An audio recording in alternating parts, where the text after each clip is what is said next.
네, 글로벌 주간 리뷰입니다.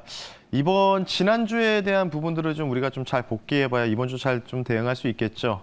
어떤 쪽이 좀 더 많이 올랐고 어떤 쪽은 또 많이 떨어졌는지 확인해 볼 수 있도록 하겠습니다. 자, 첫 번째는요, 글로벌 증시 주간 리뷰를 살펴보겠습니다.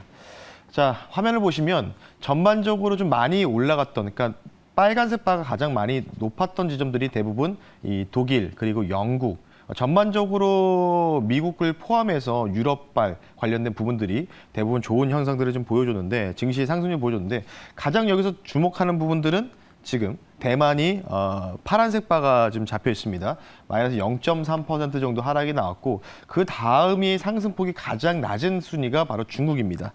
대만과 중국을 제외한 증시는 대부분 2.5에서 2.8% 평균 상승률을 좀 나타냈는데, 사실 2주 전에 미국과 유럽에서 시작된 글로벌 신용 리스크 관련된 부분들이 부각이 되면서 사실 대만과 중국은 좀 버티는 모습을 좀 보여줬었거든요.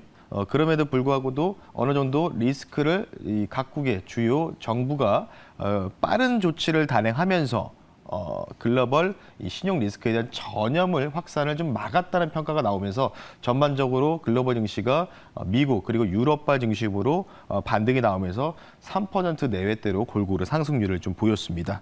중국과 대만이 상승폭이 좀 다소 둔화되거나 오히려 대만은 좀 빠졌던 부분들은 바로 경제 지표 그리고 지정학적 리스크 관련된 부분들이겠죠. 경제 지표 관련된 산업의 실적 쇼크에 대한 부분들이 일단 주요 1순위로 좀 꼽을 수 있을 것 같고요. 그로 인해서 리오프닝에 대한 조금 이제 의심 그리고 의구심들이 좀 자리 잡으면서 확대됐습니다. 하지만 그래도 중국이 조금이나마 회복을 했던 부분들은 바로 빅테크, 알리바바나 JD.com 같은 이 빅테크 그룹주들에 대한 이 규제 완화 관련된 기대감들이 다소 나오면서 홍콩 항생진시부터 반등이 좀 세게 나오면서 그나마 양운으로 좀 전환을 했다라고 좀 보시면 좋을 것 같고요. 자, 두 번째 바로 채권 동향 살펴보겠습니다. 사실 이제 채권에서 그 신용 리스크 관련된 부분들이 가장 빠르게 영향을 받는 게 바로 채권 시장이겠죠. 골고루 좀 보시면 좋을 것 같은데 본 화면은 채권 가격보다는 채권 수익률을 나타내는 도표다라고 좀 보시면 좋은데요. 자, 위험자산 회피에 따른 채권 매수세가 좀 본격화되면서 사실 이제 채권 수익률이 좀 낮아졌는데, 그럼에도 불구하고도 이제 신용 리스크 관련된 부분들이 아까도 말씀드렸지만 정부의 신속한 조치로 인해서 다시 채권 가격이 어느 정도 떨어졌던 배경이 됐다라고 좀 보시면 좋을 것 같습니다. 하지만 이제 어느 정도 이 둔화에 대한 부분들, 뭐 유럽의 인플레 둔화 그리고 신용 리스크가 어느 정도 잡혔던 부분들이 물론 주요 원인은 있지만, 그래도 아직은 이 채권 시장에서는 지금 현 상태를 약간 이제 의심하는 이런 패턴들이 좀 나오고 있는 이 상승률이다라고 좀 보시면 좋을 것 같고요.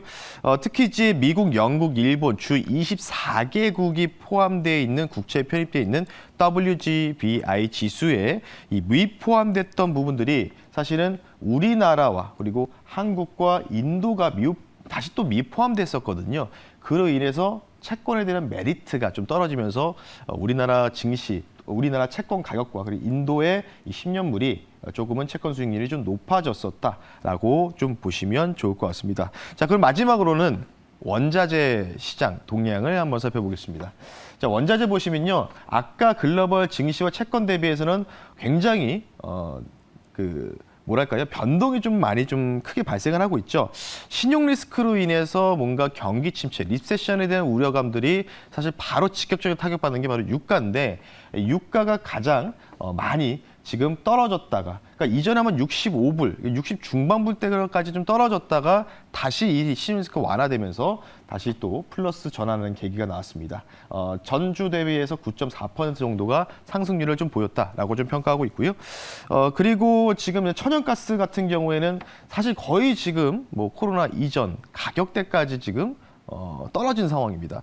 지금 유럽에서의 또 그 온화한 기후들이 좀 편성이 되면서 좀 계속해서 좀 하락세가 좀 나타나고 있고요. 그리고 이제 금 가격 같은 경우에는 이제 비트코인하고 좀 약간 좀 비슷하게 안전자산 선호 심리 조금은 좀 다소 꺾인 모습들이 좀 보이고 있습니다. 그리고 방금 좀 속보가 하나 나왔는데 오펙 플러스에서 5월부터 100만 배럴씩 감산한다는 소식이 나왔기 때문에 지금 이제 노란색 바가 이제 지난주고 지지난주가 이제 빨간색이거든요. 따라서 현재 그 유가 맨 좌측에 있는 WTI 유가는 조금 더 이번 주 상승률을 좀 더 높일 가능성이 있다라고 좀 보시면 좋을 것 같습니다. 글로벌 증시 그리고 채권, 원자재 주간 동향 한번 살펴봤고요. 다음은 이번 주 주요 경제 일정 정재영 앵커가 준비했습니다.